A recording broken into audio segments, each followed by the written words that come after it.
Hi friends, welcome back to my channel. నేను మీ నాని. ఈరోజు మన టాపిక్ ఏంటంటే మీరు ఆల్రెడీ థంబ్‌నెయిల్‌లోనే చూసుంటారు. ఎన్ఎల్ఎం. ఎన్ఎల్ఎం అంటే ఏంటో తెలుసుకునే ముందు మన ప్రీవియస్ వీడియో చూసుంటే గనక అందులో మన ఛానల్ నేమ్ గురించి అయితే ఒక సీక్రెట్ ఉందని చెప్పాను. అది మన ఛానల్‌కి 1000 సబ్స్క్రైబర్స్ వచ్చిన తర్వాత అయితే రివీల్ చేస్తాను. ఇంకా లేట్ చేయకుండా మనం టాపిక్‌లోకి అయితే వెళ్ళిపోదాం. ఇదొక బ్రీడ్ డెవలప్‌మెంట్ ప్రోగ్రామ్ అన్నమాట. ఇది ఎందుకు స్టార్ట్ చేశారు? ఇది ఎవరికి ఉపయోగపడుతుందనేది మనం డిస్కస్ చేద్దాం. ఈ రోజుల్లో మనకి మటన్ కన్సంప్షన్ అనేది చాలా ఎక్కువైపోతుంది. మీట్ చాలా మంది తింటున్నారు.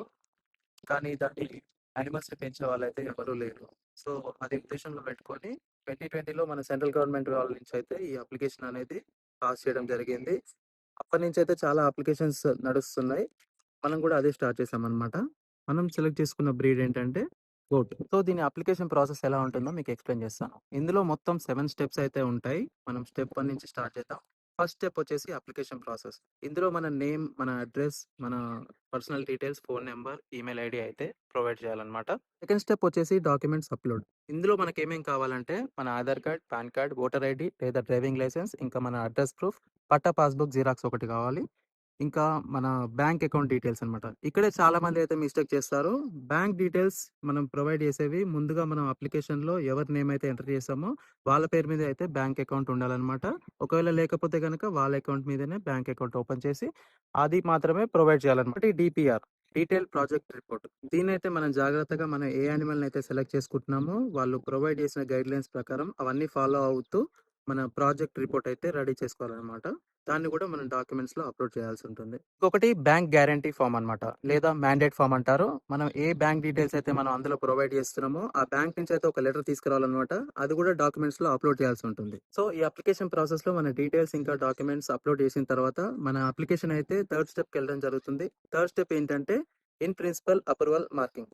ఇందులో ఏం జరుగుతుందంటే మన యానిమల్ హస్బెండరీ డిపార్ట్మెంట్ వాళ్ళ దగ్గర ఒక టీమ్ అయితే ఉంటుందన్నమాట. ఎస్ఐఏ అని చెప్పేసి స్టేట్ ఇంప్లిమెంట్ ఏజెన్సీ. వీళ్ళేం చేస్తారంటే మన అప్లికేషన్ డీటెయిల్స్ అన్ని కరెక్ట్‌గా ఉన్నాయా? లేదా మన డాక్యుమెంట్స్ అన్ని కరెక్ట్‌గా అప్‌లోడ్ చేశామా?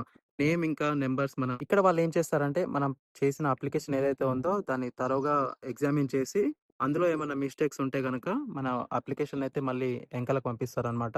అందులో ఏమన్నా మిస్టేక్స్ ఉంటే మనకి అక్కడ మెన్షన్ చేస్తారు. దేనివల్ల అయితే మిస్టేక్ అయిందని చెప్పేసి అది మనం రెక్టిఫై చేసుకొని మన అప్లికేషన్‌ని మళ్ళీ రీషెడ్యూల్ అయితే చేయాలి. ఫోర్త్ స్టెప్ వచ్చేసి బ్యాంక్ లోన్ బీజీ శాంక్షన్. ఇక్కడైతే మనం బ్యాంకర్ దగ్గరికెళ్ళి మన ప్రాజెక్ట్ డీటెయిల్స్ అవన్నీ వాళ్ళకి ఎక్స్‌ప్లెయిన్ చేసి మనం ఎంత లోన్ అయితే వాళ్ళని అడుగుతున్నామని ఆ ఒక శాంక్షన్ లెటర్ అయితే తీసుకోవాలి. ఆ శాంక్షన్ లెటర్ మనం ఇందులో అప్‌లోడ్ చేయాల్సి ఉంటుంది. శాంక్షన్ లెటర్ ఇవ్వడానికైతే బ్యాంక్ కొలాటరల్ అడుగుతుంది. మన అగ్రికల్చర్ ల్యాండ్ ఇంకా అర్బన్‌లో ఏదైనా ప్లాట్ గాని లేదా హౌస్ గాని మనకి కొలాటరల్ ఇవ్వాలన్నమాట. దానికి సంబంధించిన డాక్యుమెంటేషన్ అంతా బ్యాంక్‌లోనే కంప్లీట్ చేసుకోవాలి. ఎస్ఆర్ఓ ఆఫీస్‌లో మనం మార్ట్‌గేజ్ అయితే చేయాల్సి ఉంటుందన్నమాట. మన హౌస్ ఏదైతే ప్రాపర్టీ మనం బ్యాంక్‌లో మార్ట్‌గేజ్ చేస్తున్నామో, కొలాటరల్‌గా పెట్టిన ల్యాండ్ ఇంకా ప్రాపర్టీ ఏదైతే ఉందో దానికి వాళ్ళు వాల్యుయేషన్ అయితే ఏస్తారు. అందులో ఇంత పర్సెంట్ అని తీసి దాని ప్రకారంగా మనకి లోన్ అయితే రిలీజ్ చేస్తారు. ఇంకొకటి మెయిన్ థింగ్ వాళ్ళు చూసేదేంటంటే మన ఇన్‌కమ్. మన ఇన్‌కమ్‌ని బేస్ చేసుకొని అయితే మనం లోన్ ఇవ్వడం జరుగుతుంది. మనం దానికి సంబంధించిన డాక్యుమెంట్స్ ఏదైతే ఉంటాయో మన ఐటీఆర్స్ ఇంకా మన అదర్ సోర్స్ ఆఫ్ ఇన్‌కమ్ ఏదైతే ఉందో అది వాళ్ళకి ప్రొవైడ్ చేయాలన్నమాట.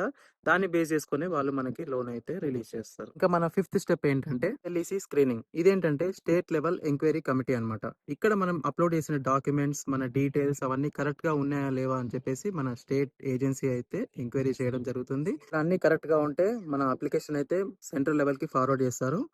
సిక్స్త్ స్టెప్ వచ్చేసి సిఈసి, సెంట్రల్ ఎంక్వైరీ కమిటీ. ఇక్కడ మన ప్రాజెక్ట్ అయితే ఫైనల్ స్టేజ్‌కి వచ్చేస్తుందన్నమాట. ఇక్కడ ప్రాసెస్ అంతా కంప్లీట్ అయిపోయిన తర్వాత మనకి వాళ్ళైతే ఒక లెటర్ ప్రొవైడ్ చేస్తారు. మీకు సబ్సిడీ ఇస్తున్నాము. You are eligible for the project. Seventh step ఏంటంటే డిస్బర్స్‌మెంట్. మనం ముందుగా బ్యాంక్‌లో అప్లై చేసాం కదా లోన్. అది ఇప్పుడైతే రిలీజ్ చేయడం జరుగుతుంది.